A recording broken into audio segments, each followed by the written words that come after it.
Como processar o seu landlord na Irlanda.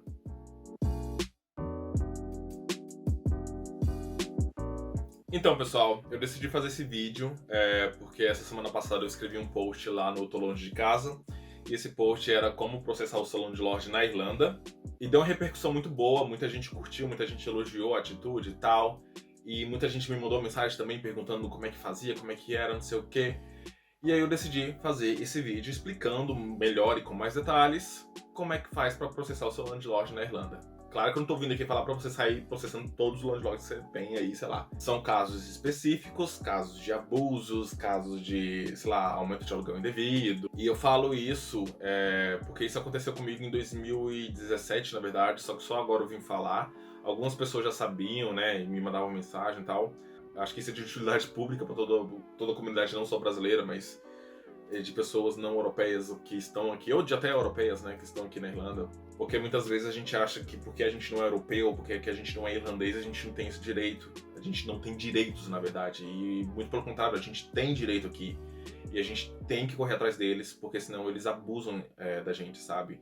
Principalmente o mercado imobiliário em Dublin, não só em Dublin, mas na Irlanda inteira, né, mas a gente tá em Dublin. É uma loucura, é caro, as pessoas, né, as imobiliárias, os landlords, eles passam por cima, eles não estão nem aí, né, principalmente quando eles veem que é estudante, que não sabe falar inglês, e a pessoa já fica assim, eu não sei falar inglês, eu não sou europeu, eu não vou correr atrás disso, deixa pra lá. E não, tem que ir atrás mesmo, tem que bater na tecla, porque senão eles vão continuar fazendo isso com a gente. Então, pra resumir a história, eu morava num flat minúsculo, eu e mais 4 pessoas, éramos 5 em total, e o flat era muito pequeno. Eu morava num flat ali na Summerhill Parade, que fica no centro de Dublin. É uma área um tanto que perigosa e não é, pelo menos comigo nunca aconteceu nada lá. E o meu landlord lá era um sujeito chamado John. Ele é meio que dono ali de vários apartamentos ali na Summerhill Parade e também no Montreal Square. É como se fosse um monopólio dele, sabe? Então quem tá em Dublin conhece o sujeito. Eu não vou falar o sobrenome dele e também nem vou mostrar foto dele, porque senão, né, o processo vem e eu não quero ir pra corte de novo. A cadeira tá rangindo, gente. E eu já morava ali, já tinha mais ou menos uns 2 anos. E no começo era tudo bem, no começo era mil flores. Só que aí algumas atitudes do John foram me incomodando. Eu não vou ficar falando o nome dele não, vou falar chamado de landlord, mas você já sabe quem é. Então assim, muitas coisas que o landlord tava fazendo tava começando a me incomodar. Primeiro, ele entrava no apartamento sem sequer dar notícia. Então, sei lá, tu saía do chuveiro, pá! Ele tava lá na sala, sentado, sei lá. Tava no banheiro, abria a tampa do vaso, tava a cara dele assim. E aí, outra coisa que me incomodava também é porque ele nunca colocava o valor que a gente pagava nos recibos. Ele tinha um recibinho lá, tal, escrevia pago. E dava o recibo pra gente. E às vezes ele nem tinha recibo, às vezes ele chegava lá e não tinha recibo, ele arrancava um guardanapo, escrevia pago e dava pra gente. E ele não recebia o dinheiro por transferência bancária, era só cash in hand, né, o dinheiro na mão. E sempre que ele ia pegar o aluguel, ele falava: vou pegar o aluguel, coloca o dinheiro dentro do micro-ondas. Então se você aí põe o dinheiro do seu aluguel dentro do micro-ondas, provavelmente o seu landlord é o mesmo que o meu. E o cúmulo, assim, pra mim, que foi o estopim pra acontecer tudo, foi aumento de aluguel. Ele começou a aumentar o aluguel em curtos espaços de tempo, que a gente sabia ali que não podia, né? Porque o aluguel na Irlanda você só pode aumentar de 2 em 2 anos, e é cheio de regrinha pra aumentar o aluguel. E ele simplesmente não dava nenhum aviso antes. Ele chegava, o aluguel aumentou, e vocês não tem que pagar isso agora.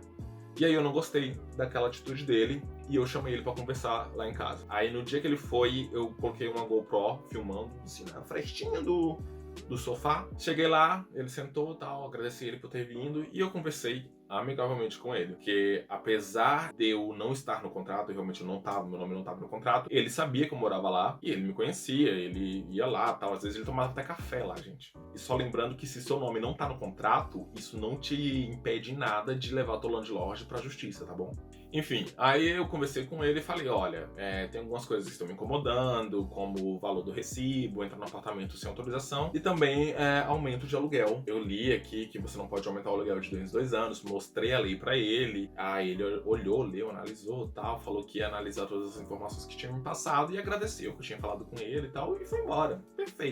Perfeito até as 2 da manhã. Quando foi 2 da manhã, ele mandou uma mensagem pro meu flatmate falando que ele nunca apresentava as pessoas que entravam no flat pra ele, sabe? E que ele não gostava das pessoas que estavam no flat, falando de mim em específico, e queria que eu saísse do flat. E aí eu mandei uma mensagem pra ele pelo WhatsApp, né? Falei, cara, o que tá acontecendo?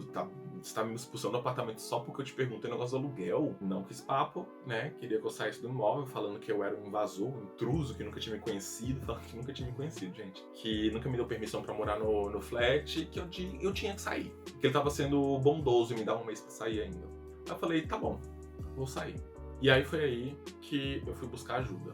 Eu fui num órgão, não é bem um órgão, mas é como se fosse uma ONG, sei lá, chamada Threshold, que dá auxílio, apoio em problemas de casas, né, sei lá, com aluguel, imobiliário, enfim. Eles ajudam as pessoas também, eu acho que eles também ajudam homeless. E aí eu fui lá, eu expliquei toda a minha situação, falei todas as coisas que o landlord fazia, que agora ele queria me expulsar, e o que eu podia fazer em relação a isso. E aí eles falaram assim, olha, você pode entrar em contato com a RTB. A RTB é a Residential Tenancy Board, que é como se fosse um órgão, assim, não sei se é do governo, mas ele é qualificado pelo governo, que eles fiscalizam o mercado imobiliário na Irlanda. E aí eu olhei lá no site deles e tal, e vi que as opções seriam abrir uma disputa. Uma disputa. E aí eu vi lá os passos da disputa, o que você podia fazer, e tinham duas opções. A primeira opção era mediation, e a segunda opção era education. Education, acho que é assim que fala. Mediation, ela funciona como uma mediação entre você e o landlord através de um funcionário da RTB, que vai ligar para o landlord, que vai ligar para você e vai tentar resolver a situação por telefone, né, de uma forma amigável para todo mundo sair de bem. E a education era, na verdade, uma mini reunião na presença de um juiz que ia analisar os dois lados, né, uma reunião presencial, eu, landlord e juiz, e analisar os dois lados para saber quem é que tá certo para dar a decisão final. E aí eu escolhi a education, porque eu sabia que mediation não ia dar em nada. Essa disputa ela pode ser feita online ou ela pode ser feita por correio através de um formulário impresso. Eu não fiz online porque eu acho que na época eu não tinha, faltava algum dado da casa, alguma coisa assim, de um código, eu não tinha como fazer o cadastro. E eu não consegui fazer online, eu falei assim, vou fazer por correio. E aí eu liguei na RTB e solicitei o formulário, que chegou na minha casa, acho que uma semana depois. E ele é um formulário, assim, gigante, você tem que colocar os teus dados, os dados dos teus flatmates, né, os dados do landlord, o problema que você tá tendo, anexar todas as provas. E aí eu comecei a preencher o formulário. Preenchi todos os meus dados. E aí eu fui preencher os dados do landlord. E, gente, é muita informação que pede do landlord.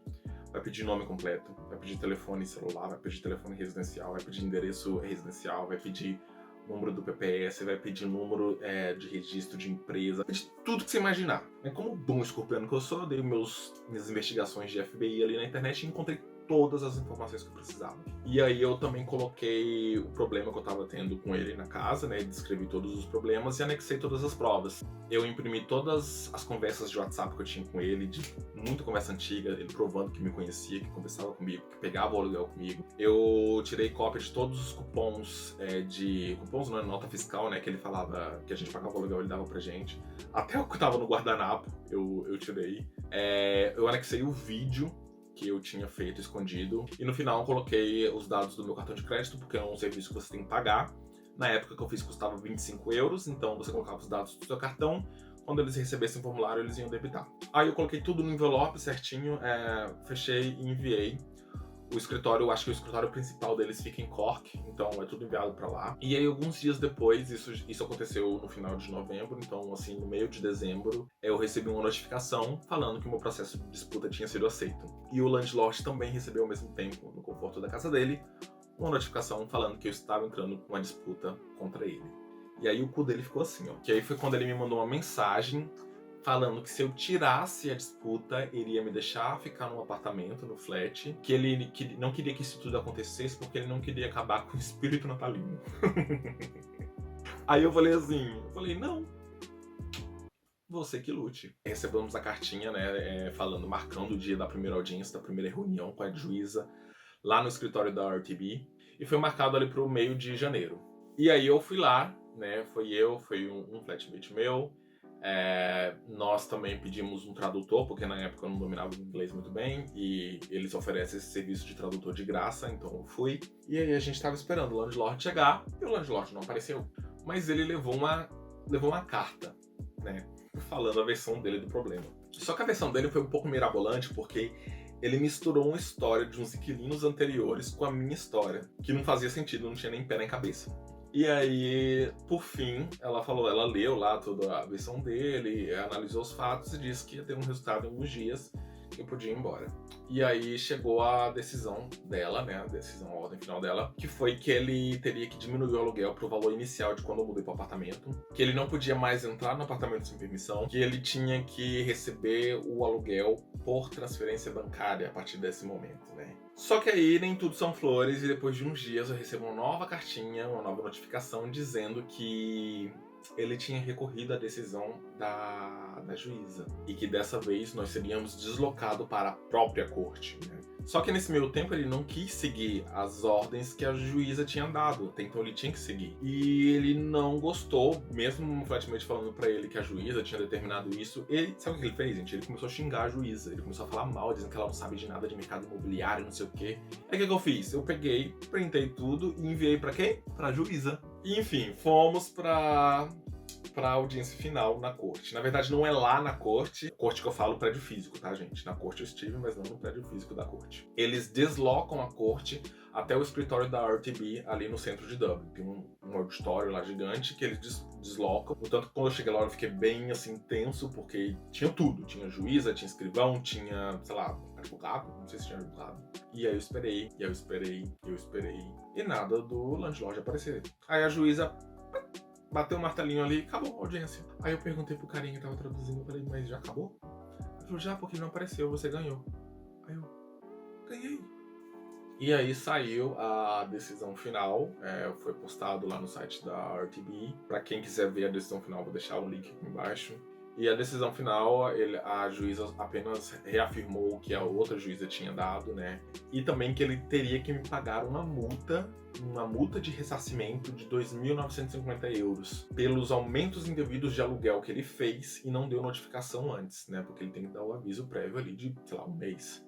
Mais um plus de 5.000 euros, se eu não me engano, que ele teria que pagar para a corte por ter recorrido na decisão de um juiz, deslocado uma corte até o escritório da RTB e não ter comparecido. No total, aí foram quase 8.000 euros, 8.000 euros que ele teve que desembolsar. Que assim, 8.000 euros para ele, que é podre de rico, né, que ele tem um monopólio de imóveis em Dublin, não é nada. Mas para uma pessoa que gosta muito de dinheiro, 8.000 euros doeu no coração dele. Porque ele é um cara muito mão de vaca. Muito mão de vaca mesmo. E aquilo me deixou super feliz. Vai ter que pagar 8.000 euros? Vai, se fudeu. Achou que era porque eu era brasileiro, que eu não ia atrás do meu direito, que eu ia ficar abaixar a cabeça pra ele? Não, né? E aí ele pagou, né? Porque ele teve que pagar. Ele não quis enviar o dinheiro pra mim. Eu acho que ele tava tão assim, puto da vida, que ele não quis enviar o dinheiro pra minha conta. Ele enviou o dinheiro pra conta do meu flatmate.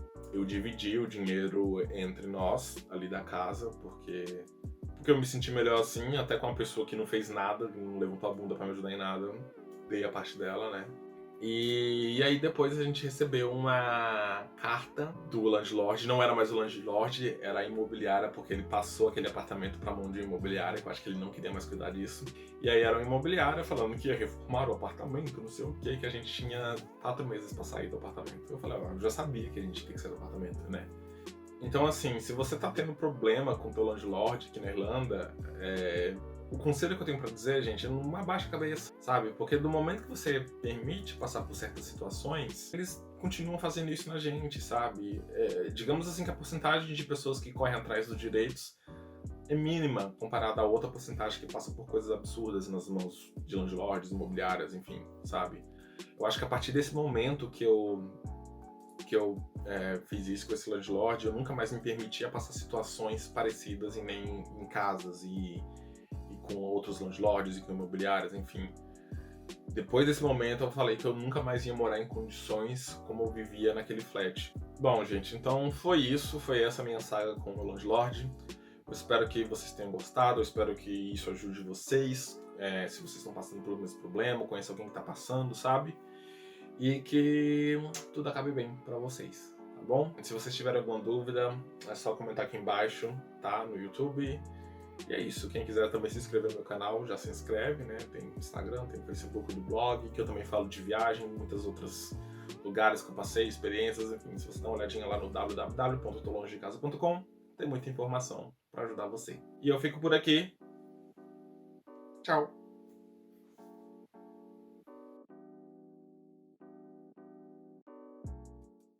Então, se você aí põe um dinheiro do aluguel dentro do micro-ondas,